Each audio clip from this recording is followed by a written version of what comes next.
Today we're making these amazing wooden tankers for, get this, Middle Earth. Oh, it's still so cool to say out loud. Stay tuned.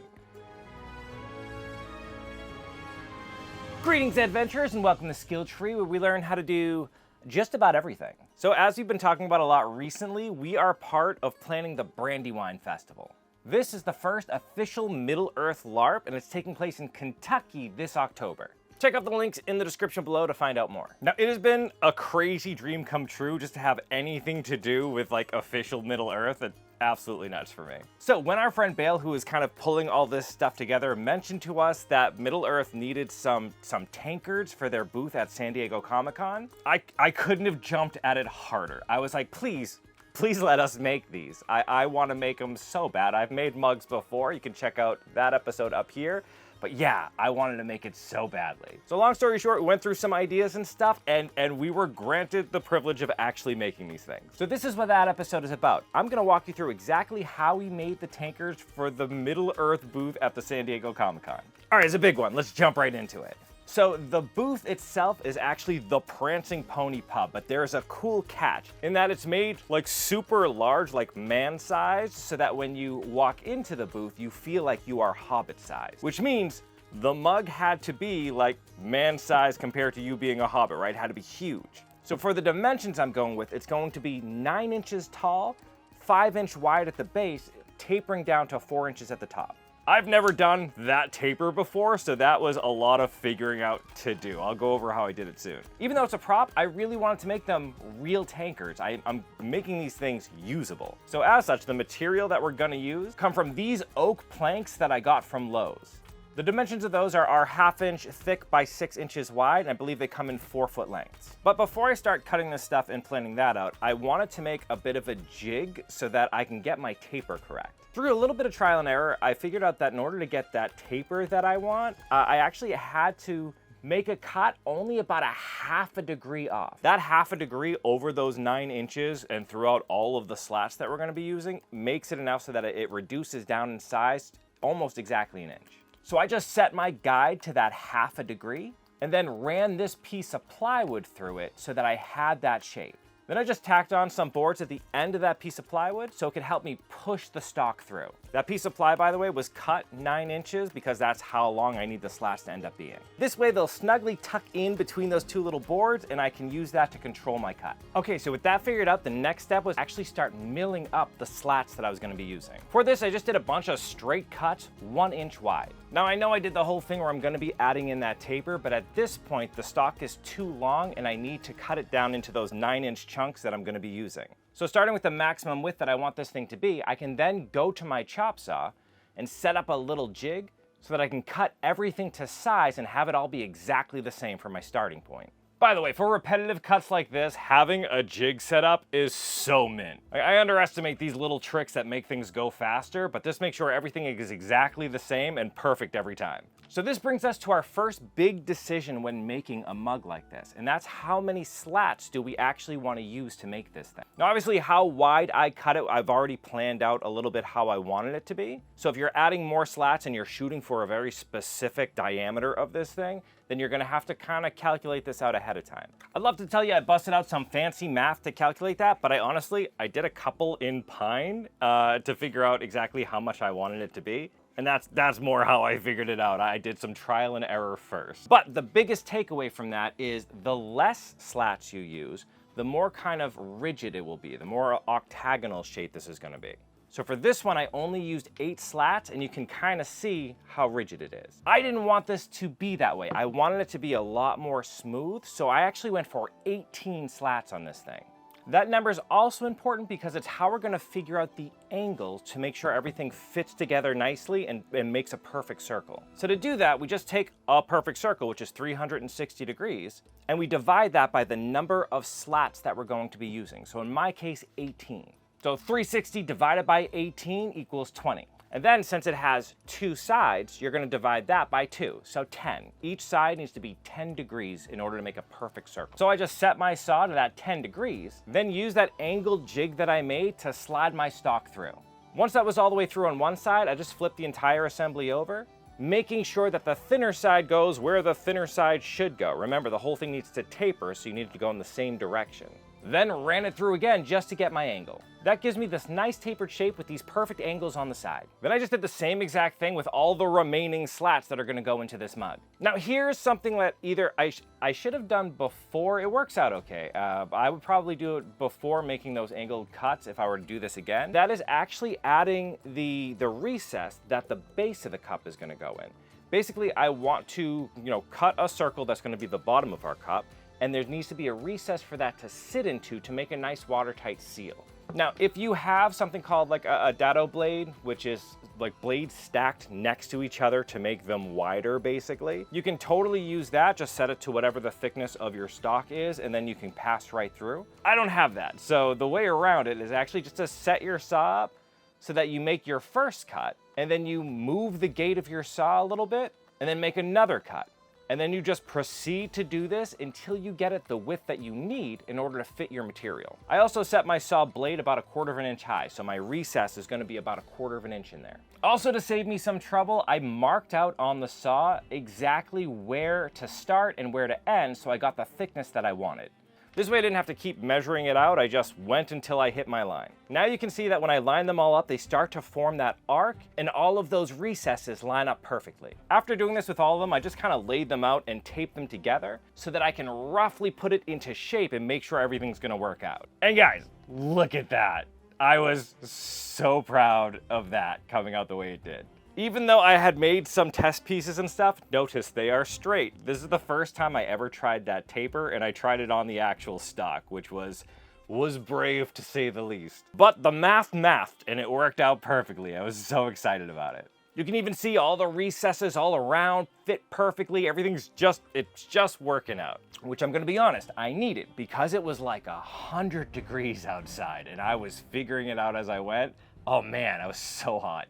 Also, it's neither here nor there. I had somebody who kept bothering me because they wanted me to use them for pest control. It was a whole thing. I kept getting disturbed just all day. Anywho, while that's together, I figured it'd be a good time to figure out our base here. So to do that, I just kind of put the tankard on top of the stock and then used a pencil to draw that inner circumference. Then just remember our little recess there is about 1/4 of an inch deep. So I used my compass to make sure it was perfect and just 1/4 of an inch larger than what I had drawn. Then I just cut that bad boy out with the jigsaw and tested the fit here. By actually cutting on my line, just that little bit of extra that gets taken away from the blade.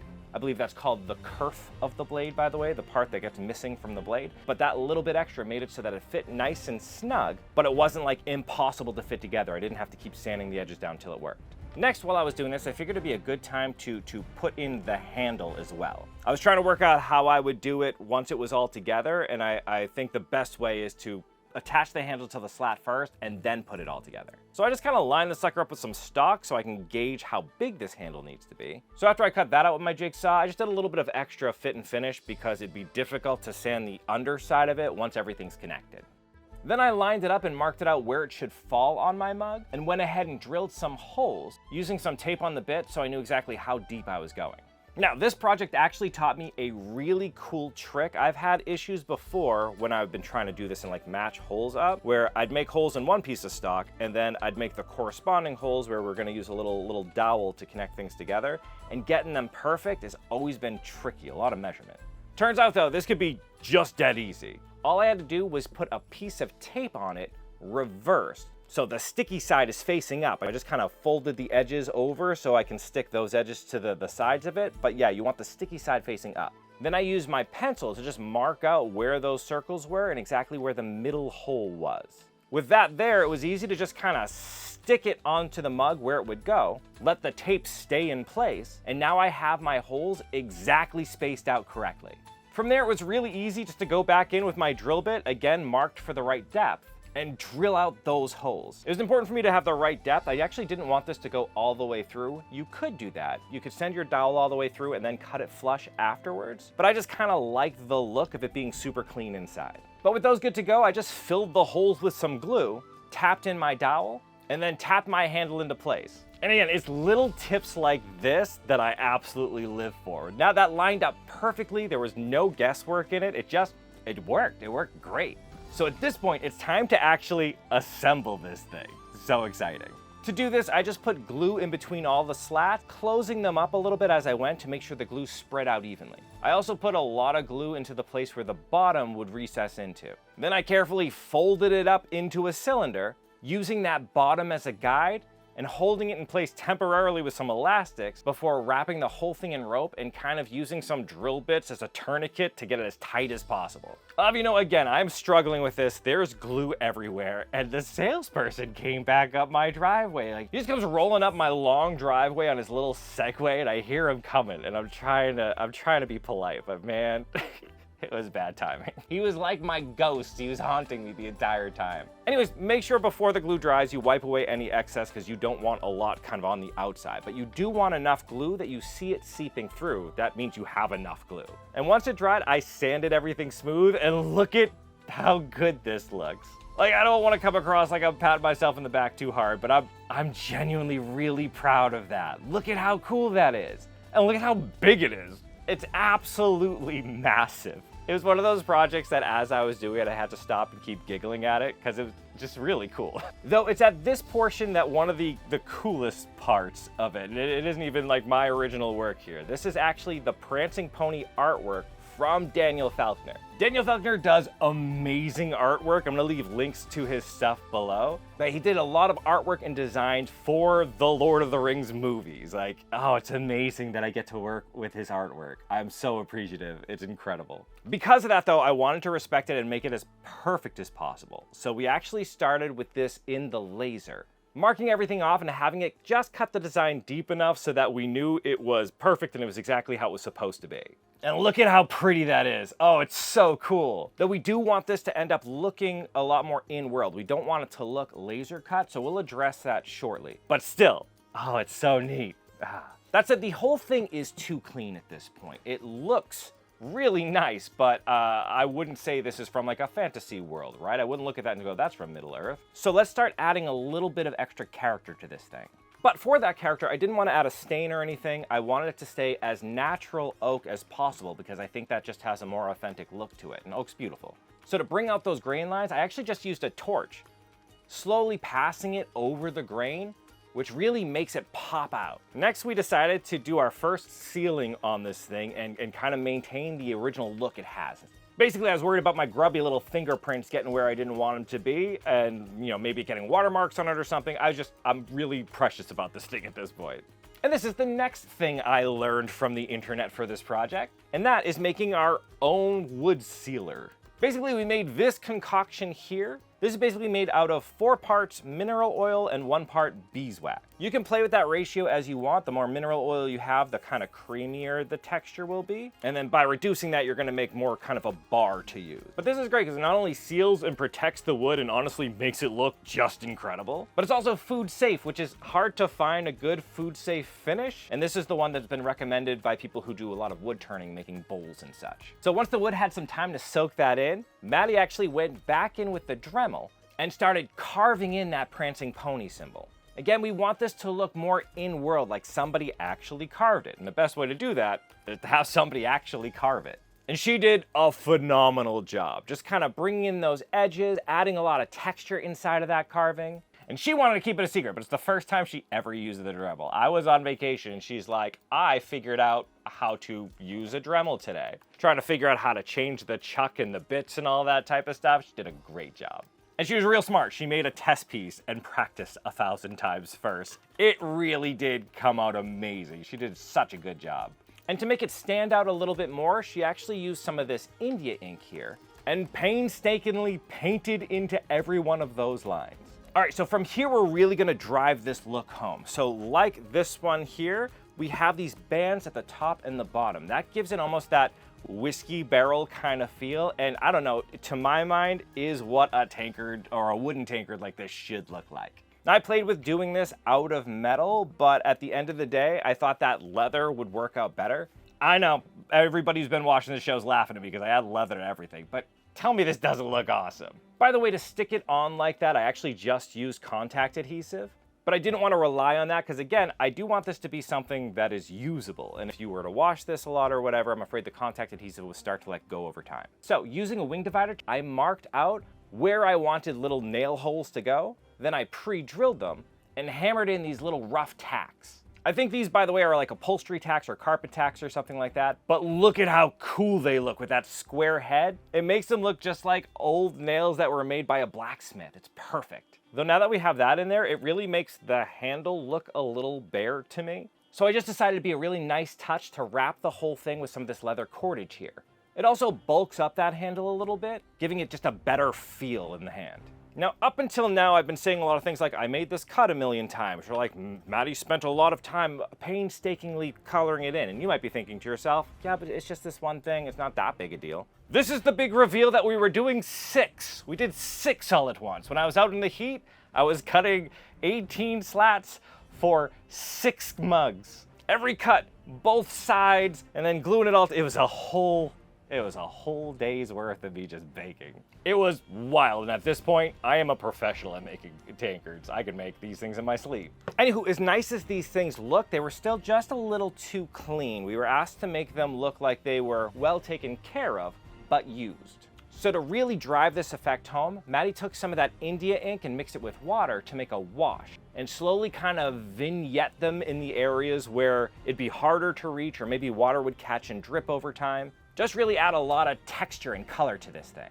Then I got to weathering them by banging them together as if they were like cheered over many nights at the Prancing Pony. Randomly banging hammers and other stuff into them to mimic like, plates and flatware hitting them when they're getting cleaned, banging against the table, just general wear and tear of the thing. Then we hit the whole thing, leather and all, with one more coat of sealant. And look at how cool this thing is.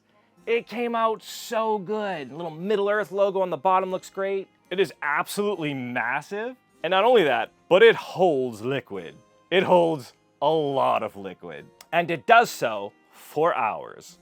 It is really well sealed. I'm super happy that this is a working, usable piece. And comically large. These things are huge. Or if you've ever been to a good night out at a LARP, just the right size. Perfect. And if you think these things look good just kind of lined up here, look at them at the booth in Comic-Con. I can't even express how appreciative I am to have the opportunity to have a thing I made actually featured in the Middle Earth booth at Comic-Con. People were taking pictures with them. That is nuts. We weren't able to attend Comic-Con, but Maddie and I kept searching online and finding pictures of people with our mugs and being like, oh my God, we made that.